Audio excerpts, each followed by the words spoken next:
Olá, boa noite. Nós vamos entrevistar ao longo desta semana os candidatos à presidência mais bem colocados na pesquisa Datafolha de intenção de voto, que foi divulgada no dia 28 de julho. Pela ordem determinada em sorteio, com a presença dos assessores dos partidos, Jair Bolsonaro, do PL, é o entrevistado de hoje. Amanhã, Ciro Gomes, do PDT. Na quinta-feira, Luiz Inácio Lula da Silva, do PT. E na sexta-feira, Simone Tebet, do MDB. Nós vamos abordar os temas que marcam cada uma das candidaturas. O tempo total dessa entrevista é de 40 minutos. E, ao fim, o candidato vai ter 1 minuto para as considerações finais. Candidato Bolsonaro, boa noite. Obrigada pela presença. Eu agradeço também a sua presença, candidato, e o tempo começa a ser contado a partir de agora. Nós vamos começar a entrevista com um assunto que tem mobilizado os brasileiros. O senhor tem xingado ministros do Supremo Tribunal Federal, tem feito ataques sem prova nenhuma ao sistema eleitoral brasileiro. O senhor chegou, inclusive, a ameaçar não ter eleição no Brasil, como se coubesse ao senhor decidir uma coisa dessas. Candidato, com franqueza, o que é que o senhor pretende ou o que é que o senhor pretendeu com isso? O senhor pretendeu, por acaso, criar um ambiente que, de alguma forma, permitisse um golpe, contra o qual, inclusive, a sociedade civil se manifestou agora com a divulgação de 2 manifestos ou outros manifestos em defesa da democracia? Primeiro, você não está falando a verdade quando fala xingar ministros. Não existe. Isso não existe. É um fake news da sua parte. Outra coisa, eu quero é transparência nas eleições. Vocês, com toda certeza, não leram o inquérito de 2018 da Polícia Federal, que inclusive está inconcluso. E aquela pergunta que eu sempre faço: se você pode botar uma tranca a mais na sua casa para evitar que ela seja assaltada, você vai fazer ou não? Então esse é o objetivo disso que eu tenho falado sobre o Tribunal Superior Eleitoral. E outra coisa, em 2014, tivemos eleições, no segundo turno, o PSDB duvidou da lisura das eleições e contratou uma auditoria. E a conclusão da auditoria do PSDB, que as urnas são inauditáveis. E só para ficar bem tranquilo aqui, mano, 2018, houve uma denúncia de fraude, e a senhora Rosa Weber determinou que fosse aberto um inquérito pela Polícia Federal para apurar a fraude. Que, obviamente, se houve fraude, eu ganhei, quem fraudou seria eu. A PF começou a apuração. E quem informou o que eu vou te falar aqui para a PF foi o Tribunal Superior Eleitoral.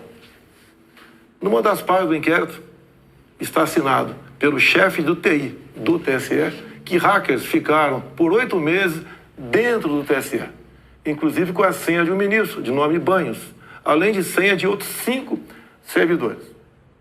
Imediatamente, a Polícia Federal pediu os logs, as impressões digitais do que ocorreu nas eleições de 2018. O TSE podia ter informado no mesmo dia, mas 7 meses depois, o TSE informou que os logs haviam sido apagados. Então, a grande interrogação é exatamente essa daí. Nós queremos evitar que dúvidas pairem por ocasião das eleições agora desse ano. Nada mais além disso. É curioso que o senhor se refira a esse episódio, porque o senhor, inclusive, foi acusado de ter divulgado informações sigilosas de investigações inconclusivas. Mas sobre a transparência que o senhor afirma defender das urnas, órgãos fiscalizadores como o Tribunal de Contas da União, a Advocacia Geral da União, associações de juízes, associações de juristas, associações de delegados da Polícia Federal, todos já atestaram a segurança das urnas eletrônicas. Eu vou além. A transparência e a segurança das urnas eletrônicas tem sido motivo de orgulho da maioria da população brasileira. Agora, o senhor começou a sua resposta afirmando que eu tinha cometido fake news. Em nome da verdade, candidato, o senhor xingou o ministro do Supremo de canalha. O senhor fez isso com o microfone. Então, e ele vinha fazendo contra mim. Mas, candidato, eu lhe perguntei qual era o seu propósito. Lembra a pergunta que eu fiz ao senhor? Qual era o seu propósito? Falou ministro. Foi um ministro específico. Senhor, Tá ok? Tá refeita aqui a dúvida? Mas não, é que o senhor disse que eu cometi fake news. Só para esclarecer, a pergunta que eu lhe fiz é: qual era o seu propósito ao xingar um ministro de canalha e ameaçar não permitir que as eleições fossem realizadas, se isso não lhe compete fazer? Não é uma atribuição do presidente da República, é uma atribuição constitucional. Bem, quem vem sendo perseguido o tempo todo por um ministro supremo sou eu. Um inquérito completamente ilegal. E as medidas que vinham sendo tomadas por esse ministro eram contestadas. Lá atrás, inclusive, a procuradora Raquel Dodge deu um parecer para que esse inquérito deixasse de existir. E continua existindo. A temperatura subiu. Hoje em dia, pelo que tudo indica, está pacificado. Espero que seja uma página virada. Até você deve ter visto, por ocasião da posse do senhor Alexandre de Moraes, um certo contato amistoso nosso lá. E pelo que tudo indica, está pacificado. E quem vai decidir essa questão de transparência ou não serão, em parte, as Forças Armadas que foram convidadas a participar da Comissão de Transparência Eleitoral. As Forças Armadas são uma das partes, né, desse grupo que analisa a segurança. A grande questão não é nem a presença das Forças Armadas, candidato. A grande questão que se dá é que o senhor se coloca como patrono das Forças Armadas e a forma como o senhor ataca o sistema eleitoral é que causa ruído e que causa uma certa intranquilidade no ambiente. Teremos eleições, o ministro Alexandre de Moraes acabou de assumir. Amanhã ele tem um encontro, pelo que me parece, um encontro com o ministro da Defesa para tratar desse assunto sobre transparência eleitoral. Eu tenho certeza que o ministro Alexandre de Moraes vai conversar e chegar a bom termo essa questão de eleições. Agora, precisei provocar para que chegasse a esse ponto. Pode ter certeza que vão ter eleições limpas e transparência no corrente ano. O senhor costuma dizer que defende a liberdade, mas a impressão que dá quando a gente vê manifestações de apoiadores seus é de que nem todos têm a mesma percepção daquilo que o senhor defende, porque é muito comum vermos apoiadores seus defendendo medidas absolutamente inconstitucionais. Fechamento do Congresso, fechamento do Supremo Tribunal Federal, golpe militar, intervenção militar com Bolsonaro, essas coisas são ditas. Inclusive tem uma frase que é muito ouvida também nessas manifestações por parte desses grupos que é: eu autorizo. No entanto, o senhor não os desautoriza, candidato. Isso não é uma sinalização ruim dessa parcela de apoiadores? Você vê as manifestações nossas sem qualquer ruído. Uma lata de lixo sequer virada nas ruas. Eu considero como liberdade de expressão. Essas, artigo 142. O que é artigo 142? É um artigo da Constituição, que eu não entendo da maneira como alguns pouquíssimos entendem. Quando alguns falam em fechar o Congresso, é liberdade de expressão deles, eu não levo para esse lado. Tá? E para mim isso aí faz parte da democracia. Eu não posso eu ameaçar fechar o Congresso. Isso, ou o Supremo Tribunal Federal. Então, Bonner, eu não vejo nada demais, vejo como liberdade de expressão, como alguns falam em AI-5, nem existe mais AI-5. Você querer punir alguém por ter levantado uma faixinha no meio da multidão AI-5, bom, isso aí é uma coisa que, no meu entender, não leva a lugar nenhum. Agora, o outro lado... Eu não quero interrompê-lo, mas é que o senhor disse algo muito... Perdão, candidato. O senhor disse algo muito importante ainda há pouco. O senhor disse, referindo-se ao ministro Alexandre de Moraes, que teremos eleições, elas serão limpas, etc. Com o intuito de tirar esse estresse, tirar a intranquilidade desse momento eleitoral do Brasil. O senhor não quer aproveitar essa oportunidade diante de milhões de brasileiros para assumir um compromisso eloquente de que vai respeitar o resultado das urnas, seja ele qual for? Seja qual for, eleições limpas devem e têm que ser respeitadas. O senhor vai respeitar... Limpas e transparentes tem que ser respeitado. Está atestado que as eleições brasileiras são limpas e são transparentes e que as urnas são auditáveis. Isto posto, eu lhe pergunto mais uma vez. O senhor vai assumir um compromisso diante de milhões de brasileiros de respeitar o resultado das urnas e estimular os seus seguidores a fazer o mesmo, candidato? Serão respeitados os resultados das urnas desde que as eleições sejam limpas e transparentes. Como você disse que eles são auditáveis, em 2014 não aconteceu isso. Mas tudo bem. Vamos botar um ponto final nisso? O senhor vai botar ponto final? Vamos para outra pergunta, outro assunto. Então, vamos respeitar os resultados. Nós temos uma declaração importante do candidato Bolsonaro assumindo publicamente o respeito ao resultado das urnas de outubro. Renata. Pandemia, candidato. Claro. Nos momentos mais dramáticos, o senhor imitou pacientes de Covid com falta de ar. Sobre as mortes, o senhor disse, e daí? Eu não sou coveiro? O senhor estimulou o uso e usou dinheiro público para comprar medicamento comprovadamente ineficaz contra a Covid. O senhor desestimulou a vacinação. O senhor não teme ser responsabilizado, senão pelos eleitores, pela história? Olha, nós compramos mais de 500 milhões de doses de vacina. Só não se vacinou aqui, não quis. Eu acho que vocês dois se vacinaram. Comprada por mim. E em tempo bem mais rápido que outros países, que isso não tinha no mercado. Não poderia eu, num primeiro momento, por exemplo, falar que devíamos assinar certos contratos, como por exemplo com a Pfizer, onde a Pfizer não garantia a entrega da vacina. A primeira vacina no mundo foi dada em dezembro de 2020. Em janeiro, nós já estávamos vacinando no Brasil. Então, fizemos a nossa parte. E o grande erro disso tudo foi um trabalho forte da grande mídia, entre eles a Globo, desestimulando os médicos a fazerem o tratamento precoce, que isso é conhecido como uma liberdade do médico. Quando algo é desconhecido, como até hoje é desconhecido ainda os efeitos possíveis, efeitos colaterais da vacina, desaconselhar, inibir, ameaçar, caçar o registro de médicos. Isso que foi errado feito durante a pandemia. Mas, candidato, o senhor desestimulou a vacinação. Isso não tem nada a ver com liberdade. O senhor chegou a dizer que quem tomasse a vacina poderia virar jacaré. Mas o senhor associou a vacinação ao vírus da AIDS. E mais, quanto às vacinas, a Pfizer esperou 93 dias por uma resposta quando a empresa procurou o governo para tratar de vacina. A Coronavac, o senhor desautorizou o ministro e chegou a suspender a compra da vacina. Não houve suspensão da minha parte. A questão da Pfizer. No contrato da Pfizer estava escrito: não nos responsabilizamos por qualquer efeito colateral. Outra coisa, a Pfizer não apresentou quais seriam os possíveis efeitos colaterais. Eu usei uma figura de linguagem. Jacaré. Figura de linguagem? Sim. Você acha que é o caso de brincadeira? Não é brincadeira isso. Isso faz parte da literatura portuguesa. Então, brincadeira é, num momento difícil para o Brasil, a imprensa desautorizar os médicos pela sua liberdade de clinicar. Esse foi o grande problema. E outra coisa, eu não errei nada do que eu falei. Eu falei nisso da pandemia, que nós devíamos tratar dos idosos, pessoas com comorbidade, e o resto da população trabalhar.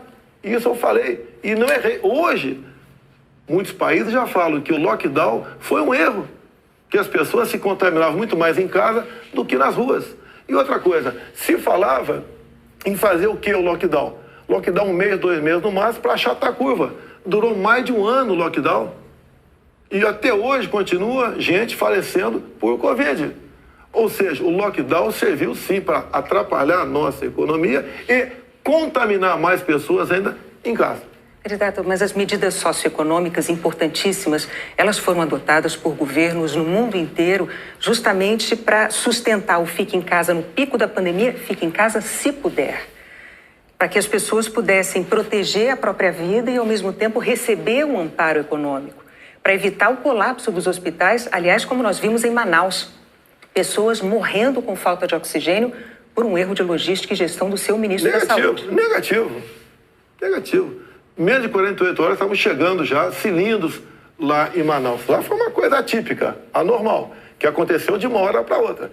Menos de 48 horas, cilindros começaram a chegar em Manaus de alguns pontos do Brasil. Fizemos a nossa parte em Manaus. Não faltou da nossa parte recursos bilionários para governadores e prefeitos enfrentarem a Covid, construírem hospitais de campanha. Então fizemos a nossa parte. Raro país do mundo que fez algo melhor do que nós fizemos.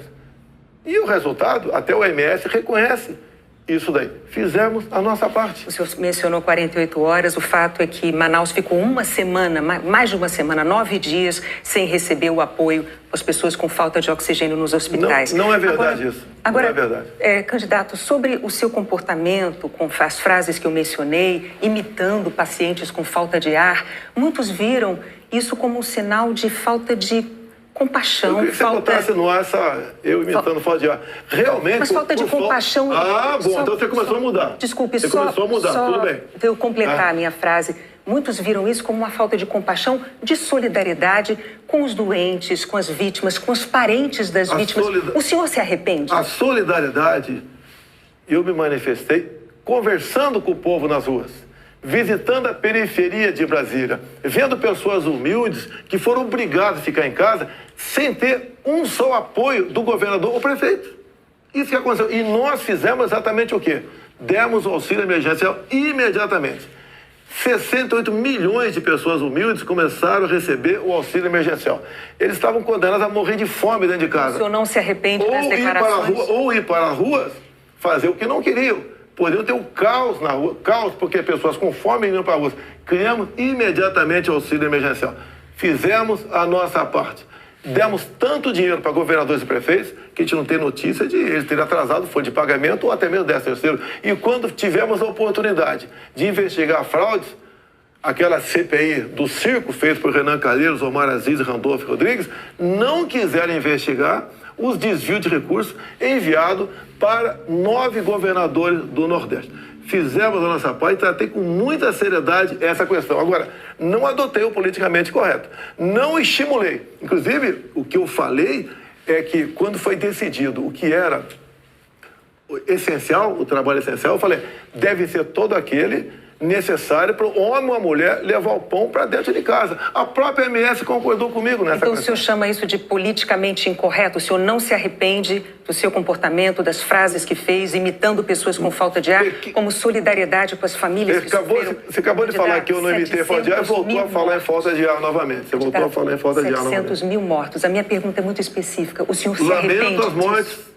Não tem que não perder um parente, um amigo. Lamento as mortes. Agora, não poderia ser tratada a Covid da forma como começou a ser tratada. E quando você fala em tratamento precoce, lembre-se que no protocolo do Mandetta tinha o tratamento precoce lá, mas só em casos graves, onde eu não concordei com ele.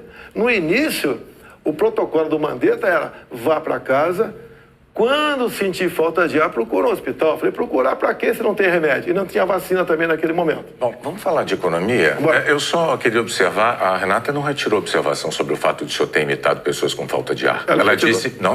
Ela disse que o senhor imitou gente com falta de ar e que faltou também a solidariedade. Foram as duas coisas. E o senhor não respondeu mas, candidato, o senhor já deixou claro que o senhor acha que mais brasileiros se contaminaram por ficar dentro de casa sem se expor. Não, o senhor disse isso. Nova York mostra isso aí. O senhor disse isso.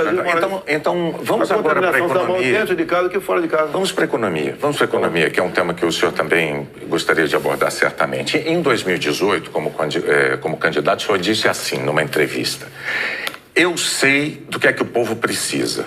Inflação baixa, taxa de juros menor, dólar menor. Aí veio o seu governo, os juros básicos da economia dobraram, a inflação mais que dobrou, o dólar que estava em R$ 3,90 está em mais de R$ 5,00.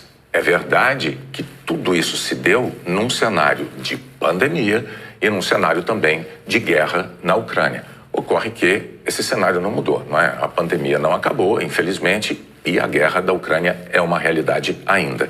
Pergunto, candidato, qual é o seu plano, uma vez reeleito, para cumprir num segundo mandato as promessas que o senhor fez em 2018 para a economia? Primeiro, as promessas foram frustradas pela pandemia, por uma seca enorme que tivemos no ano passado e também pelo conflito da Ucrânia com a Rússia.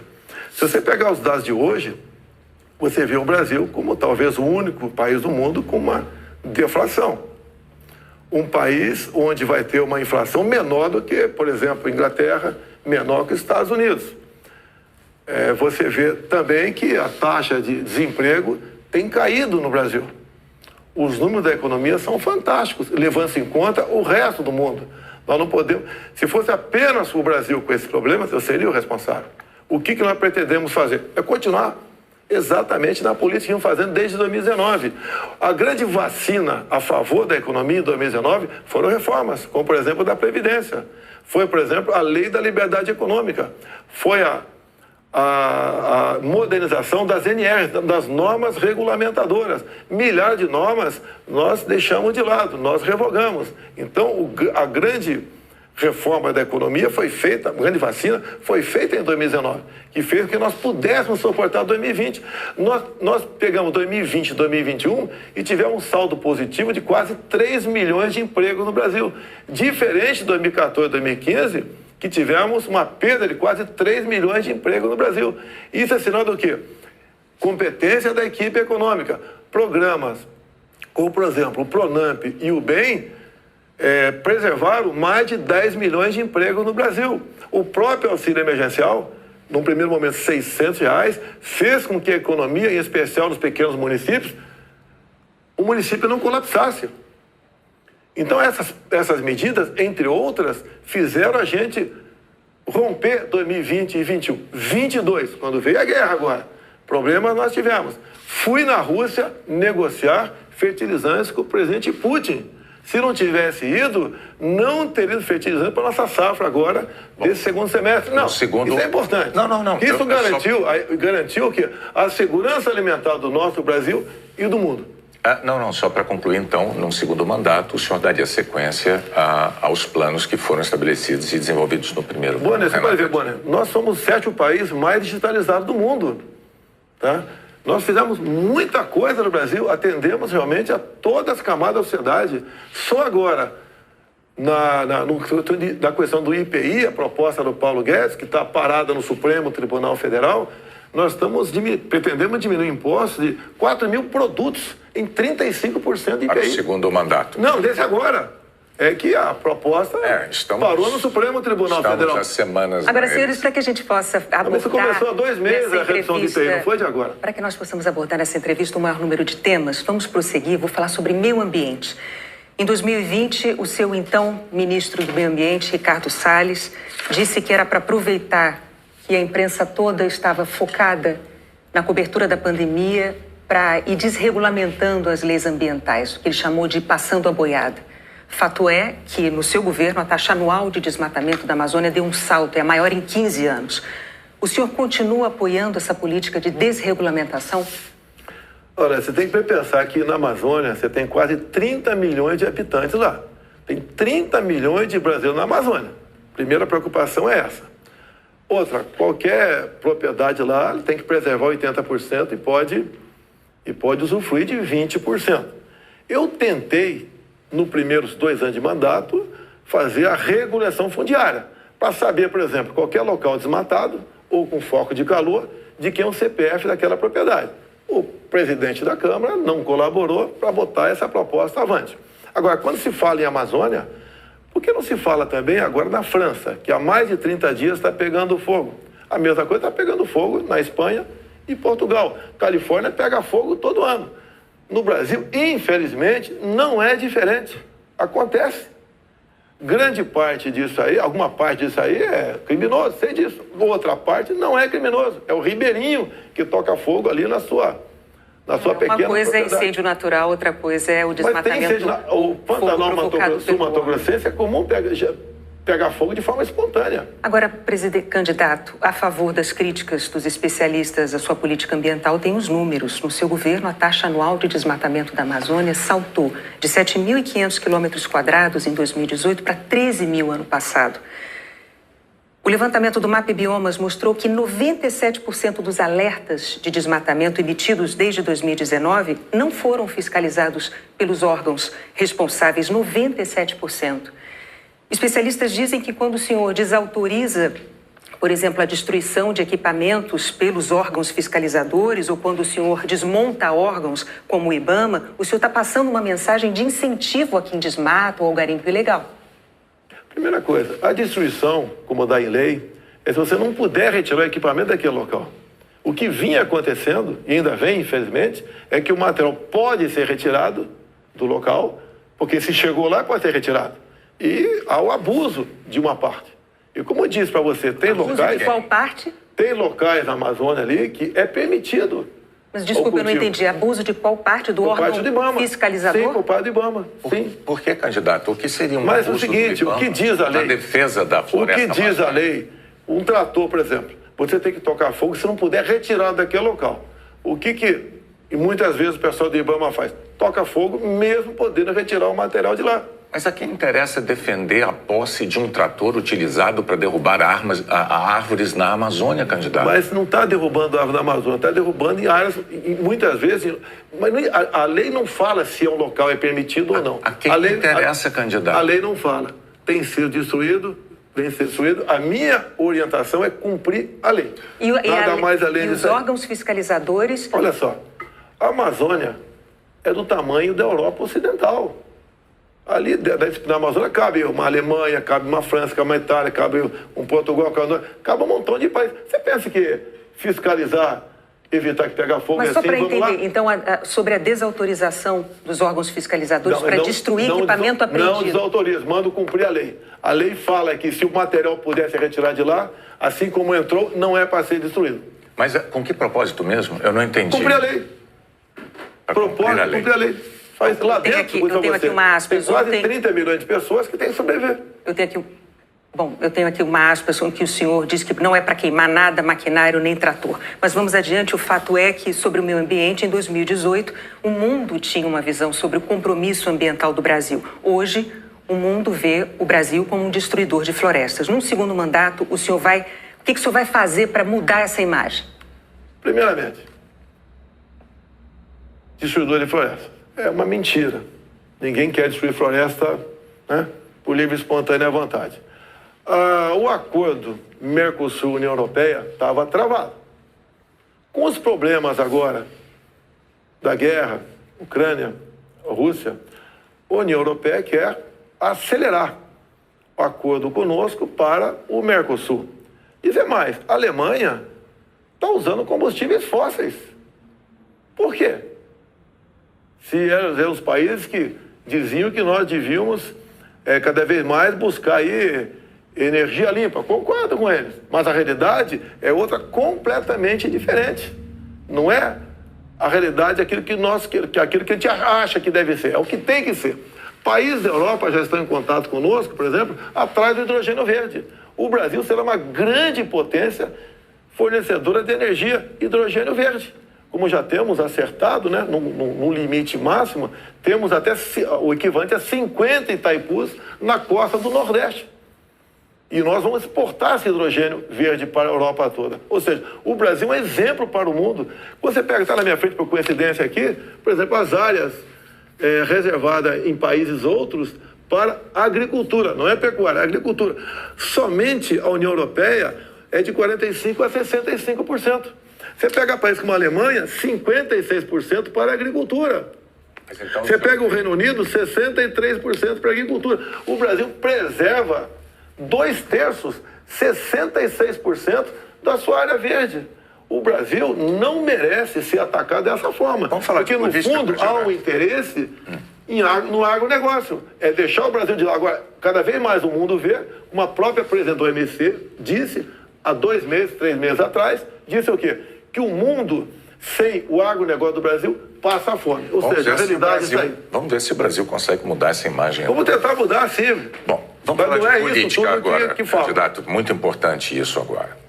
Está também nas atenções por motivos claros. Em 2018, o senhor, candidato à presidência, o senhor se apresentava como o candidato da antipolítica e o candidato contra o Centrão.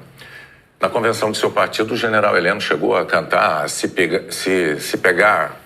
gritar, pega Centrão, não fica um, trocando a palavra ladrão por Centrão, etc. Isso ficou muito famoso. Hoje, a verdade é que o Centrão, ele é a base do seu governo. Na semana passada, quando o senhor estava saindo lá do Palácio da Alvorada, inclusive o senhor enfrentou lá um incidente com aquele youtuber que foi cobrar do senhor essa aliança do seu governo com o Centrão. Eu pergunto, por que eleitores como aquele, que se sentem traídos pelo senhor, acreditariam nas suas promessas de agora. Você está me estimulando a ser ditador. Eu, candidato? Você. Porque o Centrão são mais ou menos 300 parlamentares. Se eu deixá-lo de lado, eu vou governar com quem? Não vou governar com o parlamento. Então você está me estimulando a ser um ditador. São 513 deputados. 300 são de partidos de centro, pejorativamente chamados de centrão. O lado de lá, os 200 que sobram, o pessoal do PT, PCdoB, PSOL, Rede. Não dá para você conversar com eles. Até eles não teriam número suficiente para aprovar sequer um projeto de lei comum. Então, os partidos de centro fazem parte, grande parte, da base do governo para que nós possamos avançar em reformas. Como temos avançado em muitas coisas. Como, por exemplo, através do Centrão, nós conseguimos o Auxílio Brasil de R$600 para 20 milhões de famílias. Dá para imaginar isso? E olha só, os partidos de esquerda votavam contra o parcelamento dos precatórios, que era condição para a gente dar lá atrás R$400 de Auxílio Brasil para esses mais necessitados. Então o PT votou contra o Auxílio Brasil de 400. Não, votou contra a questão dos precatórios. Do parcelamento, que sem parcelamento você não tem como conseguir recurso no orçamento para pagar os 400. Assim como agora o PT também votou contra, tá? Ou melhor, discursou contra os R$600 e votou favorável. A questão política, assim como a questão de poucos meses, para diminuir o preço da gasolina no Brasil, todos os senadores do PT votaram contra a redução de semestre no Senado. Agora vamos lá, candidato. Agora, como é que eu vou trabalhar com o parlamento sem os partidos de centro? Mas a questão, o senhor disse que eu estou estimulando o senhor a ser ditador. Está estimulando, sim. Por favor, candidato. Não, longe de mim, não, eu não estimulei nada. É que a questão é a seguinte.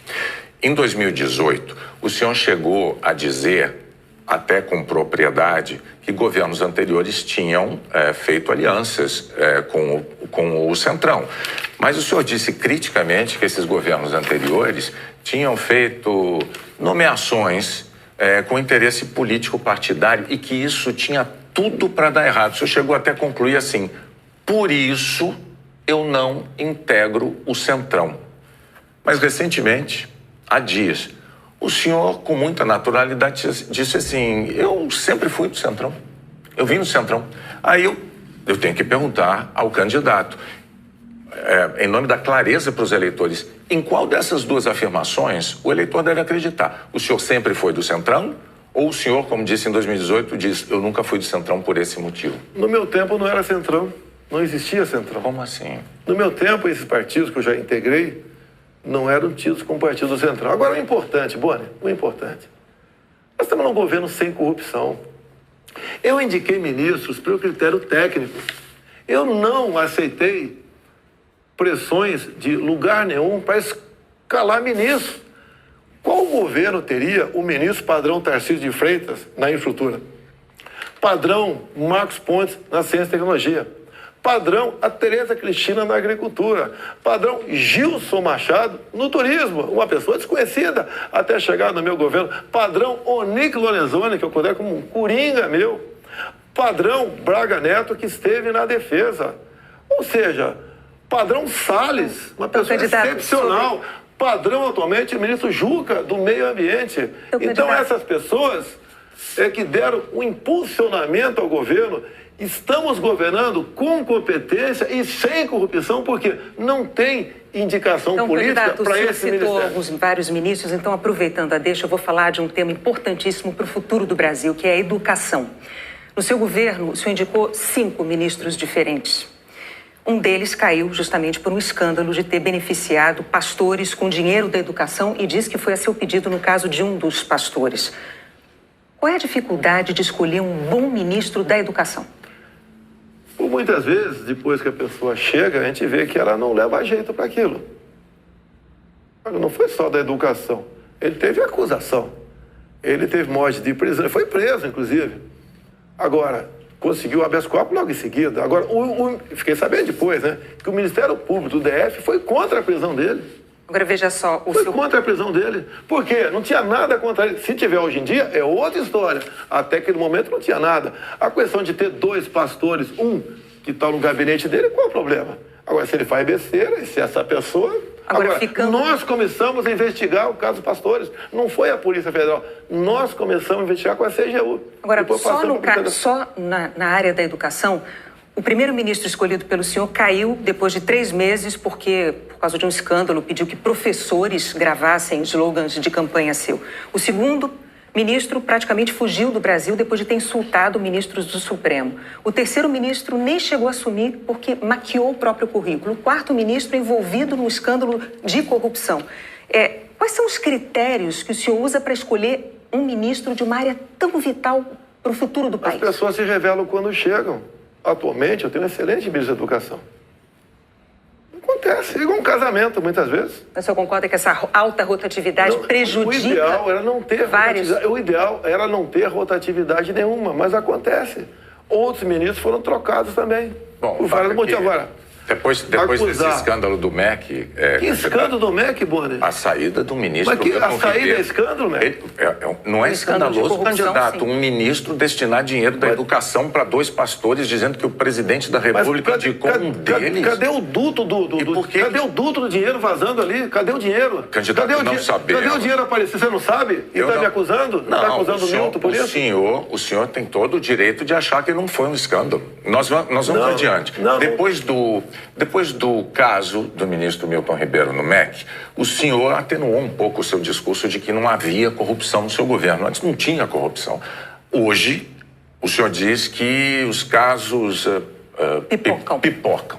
Os casos pipocam de corrupção no seu governo. Bom, ao mesmo tempo, vão se acumulando denúncias de interferências suas na Polícia Federal, que é um órgão de Estado, não é um órgão de governo, e um órgão de Estado que o senhor prometeu prestigiar. Como é que o senhor explica para o eleitor essa mudança da sua postura da eleição de 2018 para cá, candidato? Primeiramente, quem me acusou de interferência na PF foi o ex-ministro Sérgio Moro. Falou que a prova da interferência estava numa sessão reservada nossa. Bem, eu não queria, a sessão foi gravada, eu não tinha obrigação de entregar a fita. O senhor teve 4 diretores gerais da Polícia Federal eu não tinha obrigação de entregar a fita. Entreguei a fita. Foi revelado, até com muitos palavrões na reunião de ministros. Não acharam nada. O que acontece? Eu, quando entrego o ministério para alguém, eu dou o ministério para aquela pessoa agir. Tá? A Polícia Federal, com a saída do Sérgio Moro, melhorou e muito na apreensão de drogas, na apreensão de numerários, tá? Em operações, melhorou muito. Em armamento, melhorou. E as pessoas vão mudando. Por exemplo, quando o André Mendonça saiu, porque ele foi para o Supremo Tribunal Federal, eu não considero uma saída da parte dele. Atualmente, temos um delegado da Polícia Federal à frente do Ministério da Justiça. Agora, ninguém comanda a PF, Bonner. Se pudesse comandar, o Lula teria comandado, a Dilma, o Temer, seja lá quem for. Ninguém consegue comandar a Polícia Federal dessa forma como você está falando aí. É que a Associação dos Delegados da Polícia Federal divulgou recentemente um documento com críticas, né? Eles afirmaram que o senhor e a sua equipe de governo trouxeram desgaste, eu estou lendo aqui os termos dele, trouxeram desgaste à imagem da instituição Polícia Federal e também prejuízos para os policiais federais. E que falas suas, candidato, jogaram desconfianças sobre a autonomia e sobre a imparcialidade da Polícia Federal, que goza de autonomia já há alguns anos, como ninguém poderia negar. Qual é a sua posição, então, diante de um documento com uma queixa, uma acusação como essa da Associação Nacional dos Delegados? Então, primeiro, acabar de confirmar que não tem interferência, que gosta de autonomia. Outra coisa, peraí, eles acabaram de mostrar para mim que não tem interferência, gosta de autonomia. Eles dizem que o senhor jogou, as suas palavras jogaram desconfianças sobre a autonomia da PF, candidato. Não. Acabaram de falar que eu estou certo, não tem interferência lá. Contrário. Outra coisa, eles queriam uma reestruturação de carreira agora. Eu achei até justo. Mas outras categorias não concordavam com isso, sem serem beneficiadas também. E daí começou um movimento por parte de alguns delegados da PF, contrário à minha posição, que deságua numa nota como essa daí. Eu queria, inclusive, reestruturar a Polícia Rodoviária Federal, que era bem mais fácil, menos onerosa. Os delegados, essa mesma associação, não topou fazer isso aí. Então, aí está uma briga política, salarial, por trás disso. Candidato, o senhor agora tem 1 minuto para suas declarações finais. Tá. Pois é, passou rápido. Eu queria ficar algumas horas com vocês aí. Tá? Quando o senhor começar, a gente começa a contar o tempo. Vamos lá. O que eu tenho a falar para a população brasileira? Peguei o Brasil numa situação crítica, na questão ética, moral e econômica. Começamos a trabalhar, tá? Fizemos muitas reformas em 2019. Infelizmente tivemos a Covid, depois tivemos a guerra lá fora, tá? Tivemos uma seca enorme. E nós fizemos tudo o possível para que a população brasileira sofresse o menos possível. Isso nós fizemos. Hoje você nota o preço do combustível caiu assustadoramente, nada de canetada, com um trabalho nosso junto ao parlamento brasileiro, conseguimos R$600 de Auxílio Brasil para 20 milhões de pessoas mais pobres, conseguimos a transposição do São Francisco, que estava parado desde 2012, levando água para o Nordeste. Nós pacificamos o MST, titulando terras pelo Brasil, e 90% dessa titulação foram para as mulheres. Criamos o PIX, tirando dinheiro de banqueiros, fazendo com que a população pudesse se transformar, muitos em pequenos empresários, um PIX sem qualquer taxação em cima do PIX. Anistiamos 99% da dívida de 1 milhão de jovens junto ao FIES. Encerrou? Acabou. Muito obrigado aí, até a próxima. É boa, né? Renato, até a próxima. Candidato, mais uma vez, muito obrigado por ter vindo e por ter prestado esses esclarecimentos ao público telespectador, aos eleitores brasileiros. Nós voltamos ao estúdio do Jornal Nacional.